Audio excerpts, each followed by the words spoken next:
violence and other kind of violence.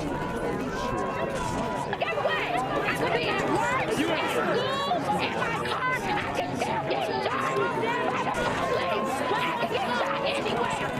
So it is what it is.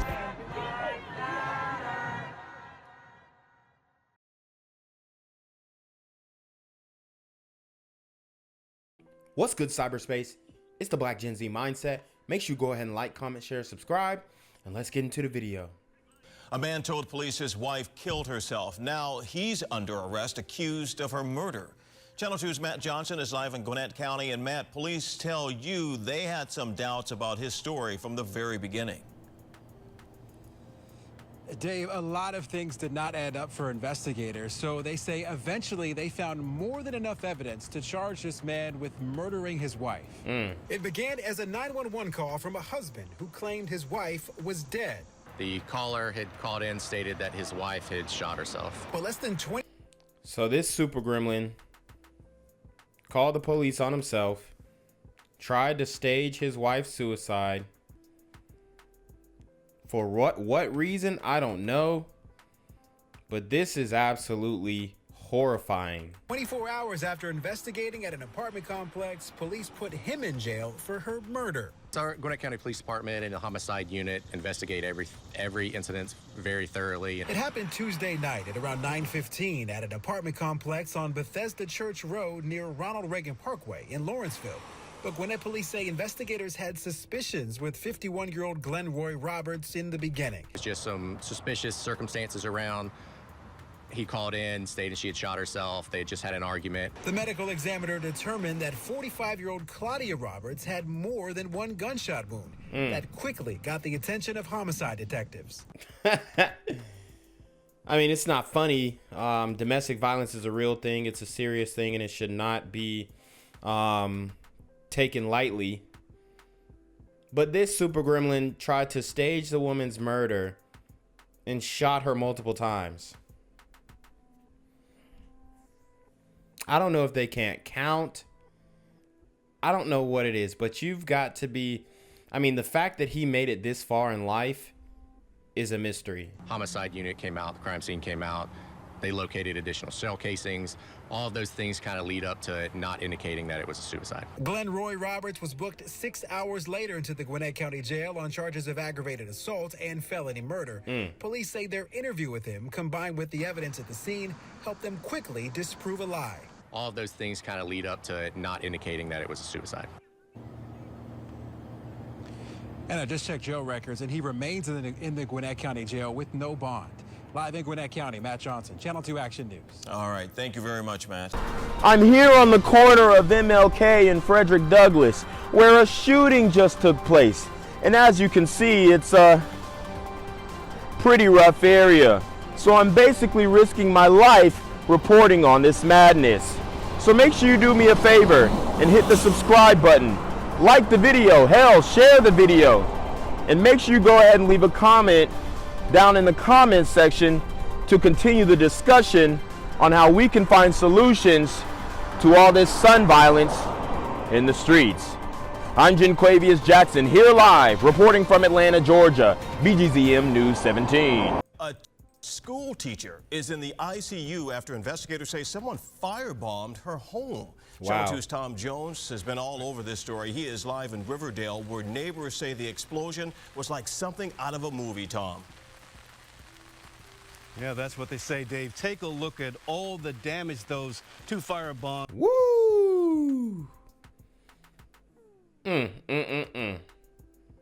This super gremlin did a doozy on her house, and she has a beautiful home. Blew the roof off that sucker. And I don't want to jump to conclusions, but I guarantee the individual that did this, she was probably intimately involved with him, dating him.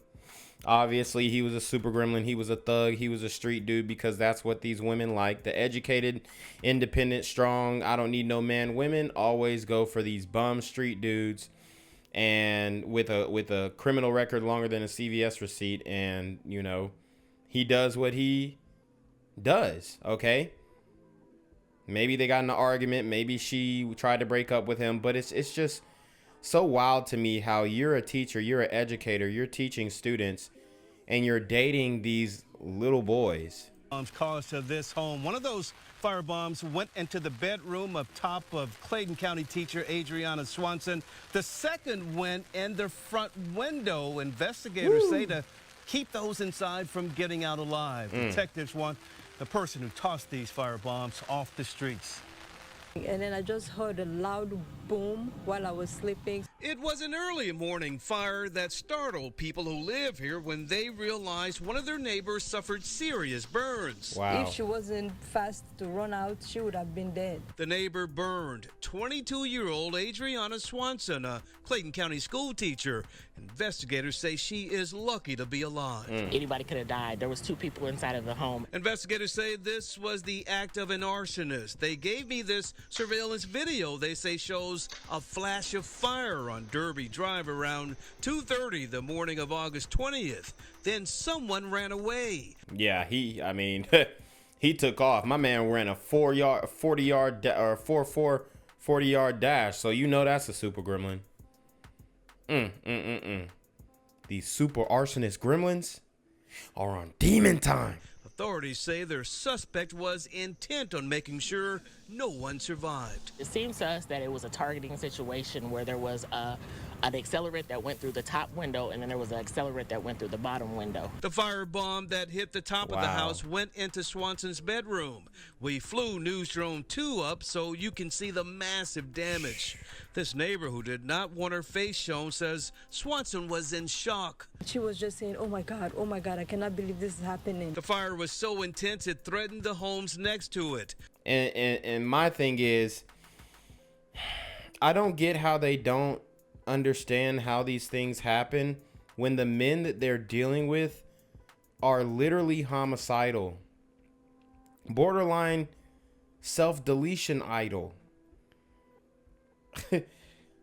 I don't know what result these sisters are expecting to get when they're dealing with these street dudes. Like, you want this street dude, you want what the media is portraying black men to be. Then when you get with him, you wonder why he's putting hands on you. You wonder why he's verbally abusive. You wonder why, he's an evil person. It's like, dog, you're asking, like, these women really want criminals. They really do. The smartest, most educated, they love these dudes. Neighbors want the person responsible off the streets. So we hope they catch this person because this person was committing a murder. And Swanson remains in ICU, but detectives say she is past the critical stage. Police are working to find out who did this. They say a man in white pants and a black shirt with a corona mask left the scene. With a Rona mask. That's all? That's the only description? Black pants, black shirt. What about his skin? They're asking anyone with any information about this crime to contact Crime Stoppers or give Riverdale Police a call. We're live in Clayton County in Riverdale. Tom Jones, Channel 2 Action News. Are looking for an arsonist this afternoon who firebombed a Riverdale home, targeting a young woman inside. The fire severely burned a Clayton County teacher. And Channel 2 Steve Gelbach is live right now in the neighborhood. Steve, you have the latest on this investigation. We saw nearly a dozen investigators here, state. We had federal ATF agents here going in and out of this house all afternoon. Clayton County as well. You can see that hole through the front window where that suspect threw something in to start the fire. And if you look up, their main focus was up in the bedroom of the victim, where he also threw in another firebomb.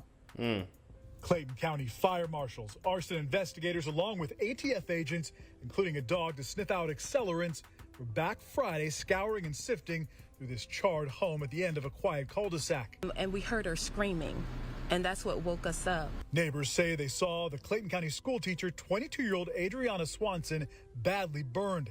Around 2:30 early Saturday morning, a neighbor's security camera captured a bright flash, then the firebomber running up the street. A witness saw him enter the neighborhood walking with a bag, wearing white pants, black shirt, and a mask with a Corona beer logo on it. We were like, who even knows how to make stuff like that? Neighbors say they got a letter sent out to all homeowners from their subdivision saying the neighborhood wasn't a target, just the specific house and victim, and possibly why. It's all speculation, but, you know, the belief is that it was probably an ex. Riverdale police detectives. Told you. Didn't I call it? Probably an ex. Of course. Of course. I mean, these women have a fatal attraction. Black women are talking about protect black women, but the main dudes that they need protection from, which are these super gremlins on Demon Time, those are the guys that they're in love with. It's called Swanson a very low-risk victim and aren't sure who would want her dead. They are still investigating and asking for help from anyone with information that could lead to an arrest. Police today told me Swanson is no longer in critical condition, but still at Grady's burn unit, recovering from a recent surgery and skin grafts. Now, her mother was also here at the time of the fire. She got out and was unharmed. Live in Riverdale, Steve Gelbach, Channel 2 Action News. Gang violence and other kind of violence. Get away! I could be at work, at school, in my car, I could still get shot by the police. I could get shot anywhere. So it is what it is.